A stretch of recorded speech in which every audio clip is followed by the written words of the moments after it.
So guys మనమైతే 20 days ఈ పికెల్ని ఊరబెట్టాము. So ఇది బాగా సోక్ అయింది. ఇందులో ఉప్పు కారం అంత చాలా బాగా పట్టాయి, బాగా మగ్గినాయి ఈ కాయలు కూడా. ఇంకా వెయిట్ చేయాల్సిన పని లేదు. పికిల్ నేమ్ అయితే చెప్పేస్తాను, వాక్కాయ పచ్చడి. అదే అండి, కలింకాయ పచ్చడి. మా సైడ్ అయితే దీనికి కలింకాయలు అని పేరు.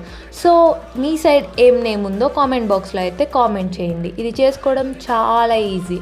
కాస్త గార్లిక్ యాడ్ చేసేసుకొని ఉప్పు కారము ఆవు పొడి మెంతుల పొడి యాడ్ చేసుకోవాలి. తర్వాత తగినంత నూనె సాల్ట్ యాడ్ చేసుకొని మిక్స్ చేసుకొని ఒక 10 డేస్ అలాగే నిలవబెట్టేశారంటే బాగా ఊరిపోతుంది.